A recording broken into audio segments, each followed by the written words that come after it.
Well, family-owned businesses are good businesses to start in life for members of a family that has had success from one of the members.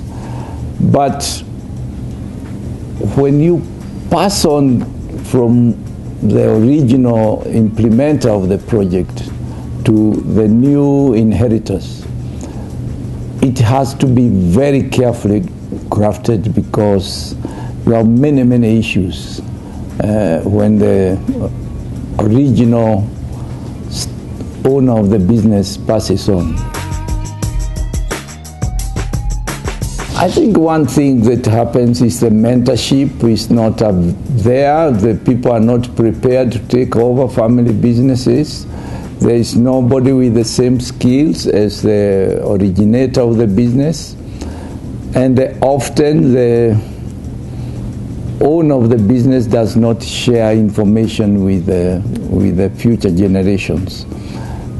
And that brings a lot of problems of ignorance and lack of focus, lack of vision, and therefore it becomes a bit of a problem to continue running the business. They need to be trained.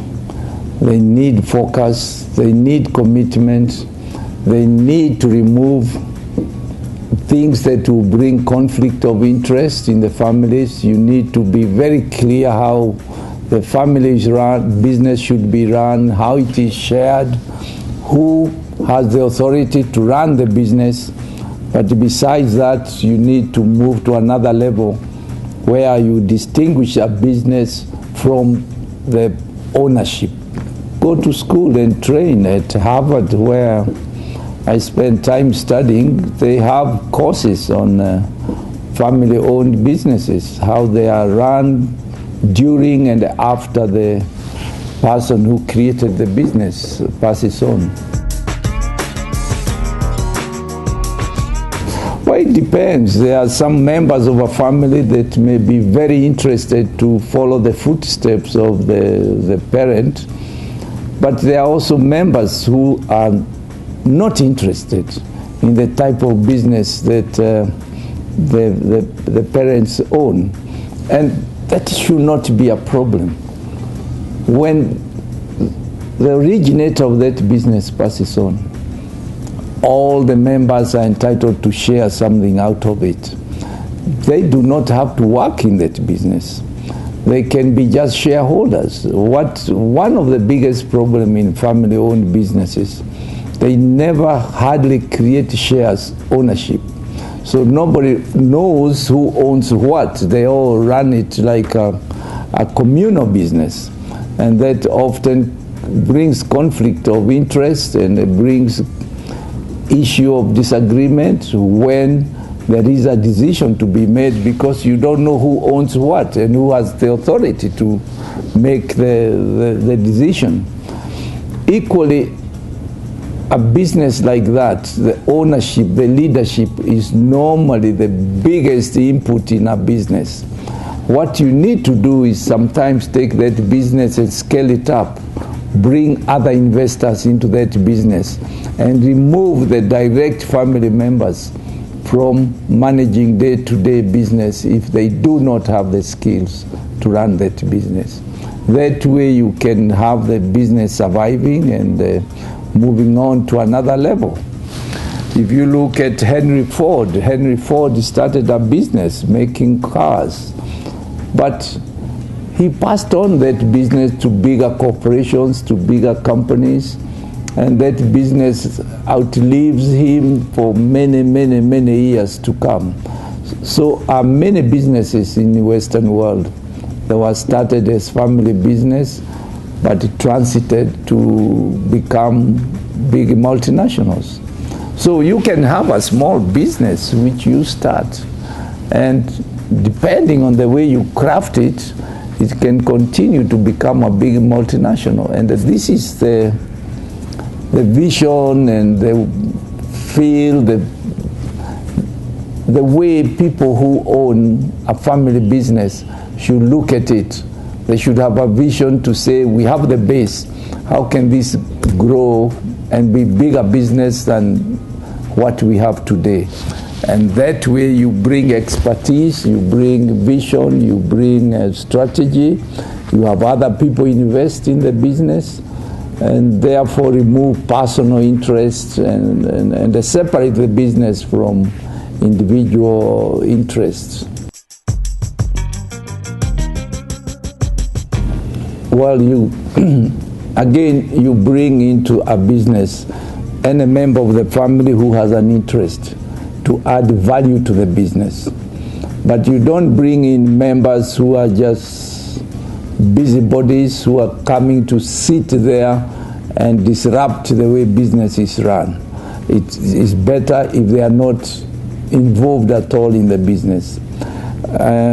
You have to understand, you have to know your members of the family who would add value in that business on behalf of all the others. Does not mean that exclusively the one you bring on board owns the business, but it's a fact of life. Some people are more skilled and more gifted than others. So you bring the people, train them properly, those who are interested to really devote their life in running the same family business. Yes.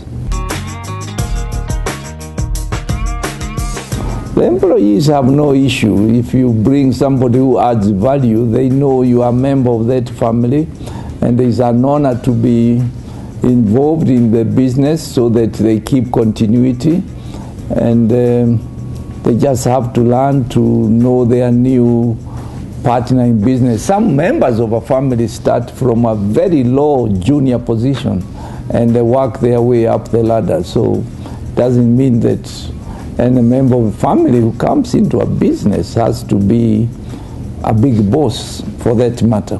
You have just to bring on board who is capable or who is interested to be trained.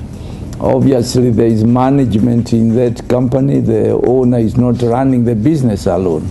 And those are people you treasure and value, and you make sure they fully contribute to close the gap between the owner and the new family members. I believe even family businesses can move on to become publicly quoted companies, where you choose neutral managers to run the business. It doesn't have to be run by the owners.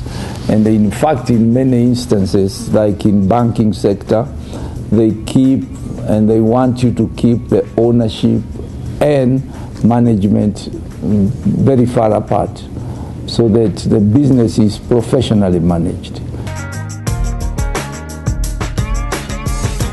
Business will always change if business is a live organ, and the business responds to demand and conditions, the competitors, and this is what makes the business transform itself.